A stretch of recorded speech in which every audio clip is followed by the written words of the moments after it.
Towards the end of episode 2, George would hint about the existence of the lava planet, which I had heard about when I was a kid, but always knew that we'd be ending up on this lava world. Of course, that's where the biggest, baddest lightsaber fight of the entire 6 movies takes place, when Obi-Wan has to fight Anakin finally.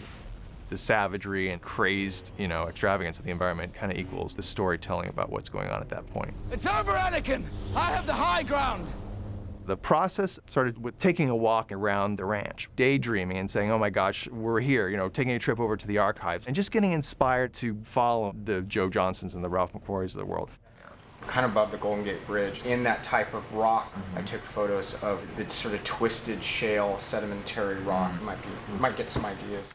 The Mustafar stuff was approached the same way we approached all the stuff on Star Wars, where we would read a little bit of the script before George actually came up and talked to us about it. We'd have a bunch of ideas kind of floating around our head, and he liked to just let us kind of go for it a little bit. So he would say something very obscure and very minimal, like lava planet. What does the planet do? I figured out what Mustafar is. That's the jumping up point. Okay, is this a technological lava planet and they're controlling the lava, or is it a complete wild, primordial kind of a place? And ultimately ended up being kind of a blend of those two things, but we explored each kind of extreme. This lava could all be liquid gold, liquid obsidian, liquid unobtainium, whatever. It's a Star Wars movie. We wanted to kind of take all that inspiration, turn it on its side a little, not go right for every volcanic reference. I kind of looked from other ways around, like dams, hydroelectricity. There's a lot of mega structure engineering with very heavy, it couldn't even be concrete, but steel or some kind of unknown material that built by a very technologically savvy world to control the lava. It's built on a volcano, and they're using the energy of the volcano or the minerals of the volcano or something like that to do whatever they're doing there. Early on, we were specifically told by George, do not filter anything because you think it'd be too hard to do.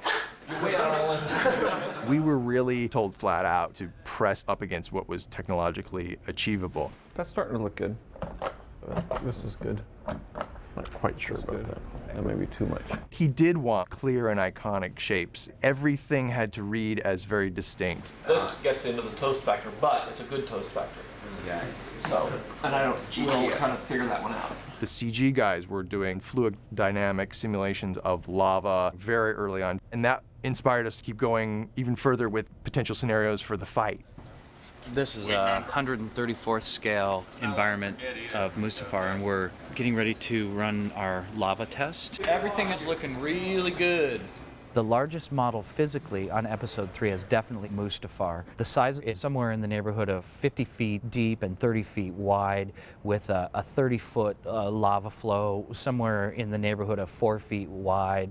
As the sequence evolves and we end up going further and further down the river towards the waterfall, those are all different miniatures that we use to accomplish that sort of pathway. Do you want to be made out of chocolate or something? Yeah.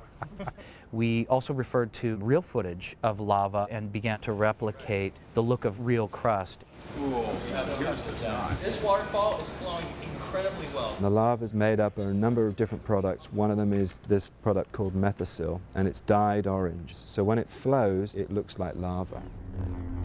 When you see them fighting, doing their thing, underneath it all there's a physical model and lava and everything. But on top of that, you have all this other stuff that just adds a kind of scale to it. We shot in multiple passes so that when they composite it, they can use different elements, and so they could enhance the light or they could make the lava brighter and all these different things, so it gives you a bit more control. We've got elements of lava flying up in the air, smoke pouring through, there's ash blowing around, there's cameras shaking, so when you watch the movie you've got some kind of visceral reaction to it. God, that looks hot. What I'm most proud of is it reads immediately as Star Wars, and it held up to that expectation I had for 20 years or so.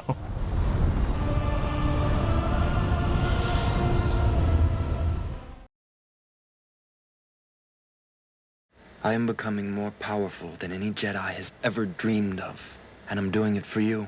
Hayden's character is obviously the one that's really going through the change, and mine is much more just reactive to that. Padme has a pretty centered self, that it's not that she goes through this big change internally, but that external things are changing around her, and she has to sort of make decisions to cope with that. If she had some different concept of, government or what's right or morality, you know, she might have been able to stay with him, you know, if her loyalties to him were, you know, just sort of above everything. But Padme's a politician. She's been a leader of many people. Naboo's system has been invaded by the droid army. This is sort of combining being a woman with being a politician, which is an interesting combination we don't see much of. I think the role is really sort of what the true meaning of feminism in my sort of interpretation of it. Look, whatever happens out there, follow my lead. I'm not interested in getting into a war here. As a member of the Senate, maybe I can find a diplomatic solution to this mess. I think the true feminism is bringing what is particular to women, because we are different, that's undeniable, to the opportunities that men have. So it's not, you know, going into some place and just behaving like a man or necessarily desiring what men want just because you can get it. And together, you and I can rule the galaxy. And so rather than being consumed with the thirst for power, as many of the people around her do, both men and women, she stays true to her compassion and her belief in democracy and humanity. If this body is not capable of action, I suggest new leadership is needed.